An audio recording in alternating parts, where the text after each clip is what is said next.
What does the future hold for Anfernee Simons in his Boston Celtics tenure that actually has not yet begun, as he was traded for back in June and has been in nothing but trade rumors ever since, has even yet to be introduced by the Celtics franchise to the media. So on today's show, a couple of NBA executives sat down with Celtics insider Steve Bulpett to sound off on this whole situation between Anfernee Simons and the Celtics, whether or not Simons will end up getting dealt at some point this upcoming season, or if he plays any games for Boston at all. Let's start off with this real quick from an anonymous general manager that spoke with Bulpett. He said the Celtics are still very much willing to talk about Simons. Look, that's not news, right? We've known since the jump, since they made the trade, Jrue Holiday for Anfernee Simons, 1-for-1, that this was about the Celtics shedding salary cap off of their books. This was not about the Celtics getting back a player that is going to be around for the long run. He could potentially be a valuable piece for the Celtics team this season and could prove to be a guy that's worthy of a contract extension. But the Celtics probably aren't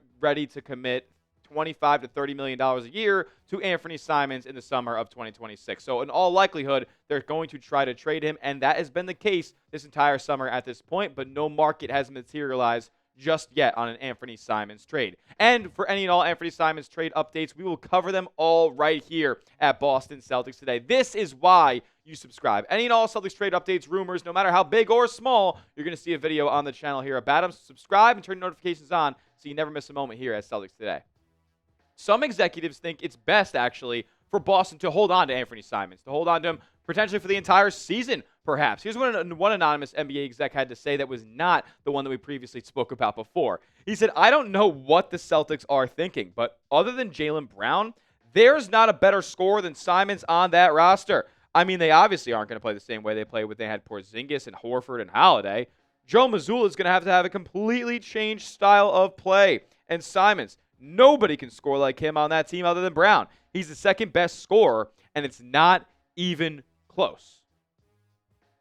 The Derek White slander is a little wild right there. Like, to act like Derek White can't go out there and score 20 points a night on a team that would give him the opportunity to do so, I think this is complete bush league. Like, Anfernee Simons has been on a bad Portland Trailblazers team for the past half decade, and he's been on a Portland Trailblazers team that does not have anybody else who can just go out there and get buckets by themselves. And I'm not saying that Derek White is some crazy on-the-ball creator, but look, when you have the green light like you did for a bunch of seasons in Portland, no wonder you're putting up 20-plus points per night on an annual basis. Like, yeah, the efficiency was there, but this guy's getting up a lot of shots during those days in Portland. And is he going to have that same opportunity in Boston? You know what? I do think he is going to. But does that mean he's going to be in the starting lineup? No. Does that mean he's going to be closing games for the Celtics? Not necessarily, given the fact that he does not play on one end of the floor. So who knows how really integral of a part he's going to be for the Celtics closing and opening games this upcoming year. But in the middle, he's going to absolutely have an opportunity. He's going to have a green light. He does fit into the Joe Mazzulla mantra of get up as many threes as you can, get up more than your opponent so that this team ends up having more points than the other one. It's a math problem, and I think Anfernee Simons is a really, really good factor into that math problem. But, like I said, how much can you rely on him? How much of a green light, how much of an opportunity can Anfernee Simons have when the defense is still as concerning as it is? I do believe that the environment that Anfernee Simons will be in, playing alongside Derek White, playing alongside Jaylen Brown, two guys who are as good of defenders at their position as anybody in the NBA, that will hopefully only trickle down into Anfernee Simons, and he can at least be somewhat of a good team defender. To this point in his career, he is yet to be a very skilled defender or a really good team defender, and just really hasn't bought in on that end at all, more prioritizing getting his buckets on offense. Here's more from the anonymous NBA executive that we just referenced about Anfernee Simons and his scoring ability. He said, you know the whole idea of having a guard who can defend like Jrue Holiday? Who the hell defends like Jrue Holiday? There isn't one out there. That guy's unbelievable. I think Mazzulla changes their style of play, and if Simons is there, they'll figure it out. What will they figure it out? That's my next question, because I think it's kind of crazy to assume that the Boston Celtics just figure it out this upcoming year. Like, it doesn't all ride or die on Anfernee Simons. Like, that is a crazy statement when you think about it and take it in a vacuum. And maybe that's not the context that we should be giving it, but if Anfernee Simons is there, they'll figure it out?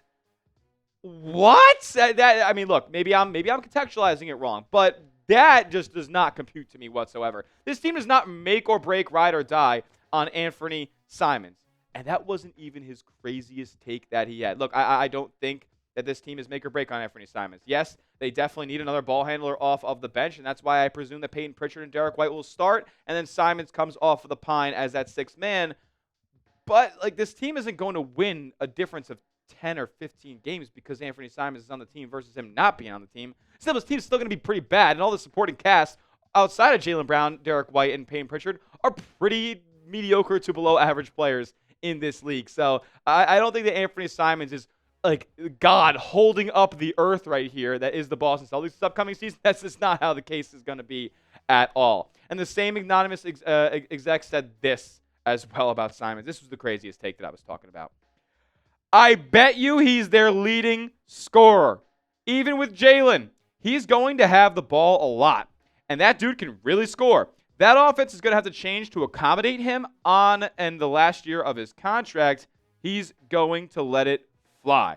As the kids say, he's a bucket. He is. That dude's a bucket. He can easily fill it up. And remember, he was averaging around 20 in the West. What do you think he's going to do in the Eastern Conference, which has a lot less competition? How is he not going to score and score big? Could I get hired in an NBA front office?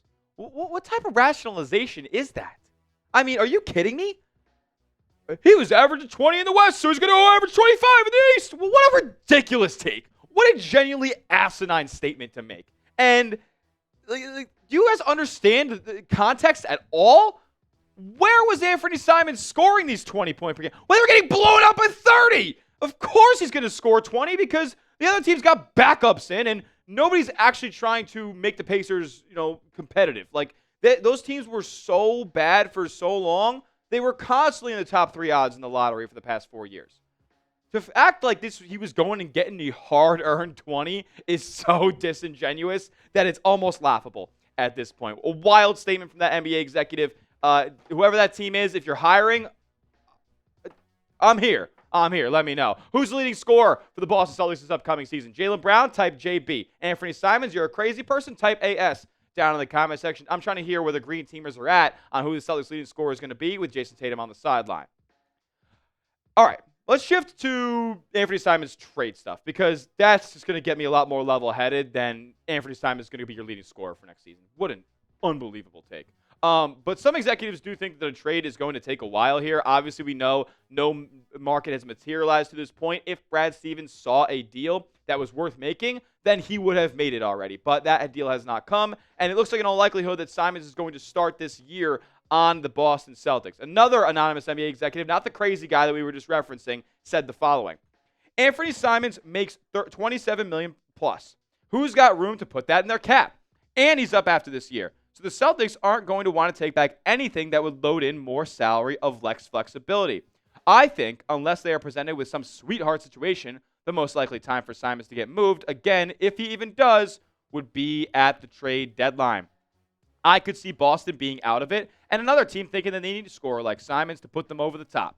I could see another team that's close to wanting to add that kind of firepower down the stretch and into the playoffs. Even if it's a rental, a team might go for him, because of what we're seeing now with the second apron and all that. If you win, it's hard to keep a team with the high-priced guys like to get together anyway, so an expiring deal is so valuable.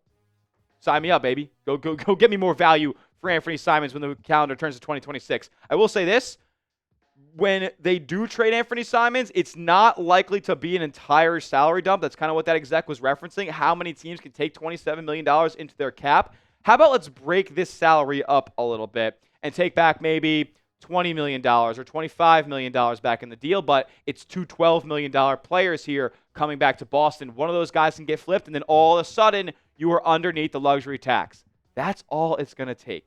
As long as Boston doesn't send a first-round pick away in an Anfernee Simons deal, I'm in. Sign me up. Doesn't really matter what's coming back because one or, if not more, of those returns are going to get dealt immediately after anyway. So if a Celtics-Simons trade goes down, don't expect it to go down in the final hours leading up to the trade deadline because they're going to have to make another deal thereafter to get their books clean and avoid those repeater tax penalties. Next, we're going to talk about some big news on Neemias Queta as he's over in the EuroBasket playing for Portugal, and he had a little bit different of a performance than he had in the opener. We'll talk about that in just a moment, but get hooked up with this awesome deal. Jason Tatum jerseys, they're on a fat sale right now at chatsports.com/Tatum shirt. Why are they on sale? I have no idea, but all the sizes are still available, and that makes it even crazier right now. So go get yours today. The Celtics Association jersey is never going out of style. You can wear this 365 days a year. Maybe in the winter, you got to wear it under a hoodie. But go get yours today. Chatsports.com/Tatum shirt. That link's in the comment section and description of today's video. Not a great first half for Neemias Queta there. Oh, my goodness. Nikola Jokic was taking him to the woodshed. Serbia versus Portugal here in the 2025 FIBA EuroBasket. And the second half didn't go all that well for Queta either, to be honest with you. He had 6 points, 0 rebounds, 0 assists in the first half, and then he went scoreless in the second half. Only was able to muster 2 rebounds, 2 assists. He had to have 2 blocks, but was a 2 of 5 from the field as well. This is a stark difference from the game he had a couple days ago where he poured in 23 points, 18 rebounds, had 6 stocks again in that opener for Portugal, and they ended up suffering a loss in this one. Portugal, however, Neemias Queta will get a little bit of an opportunity to bounce back against some NBA competition coming up here next week. Portugal will play against Latvia on Monday. So what does that mean?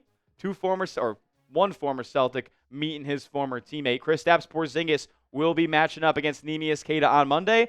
I may be seated for that game. I'm not going to lie to you.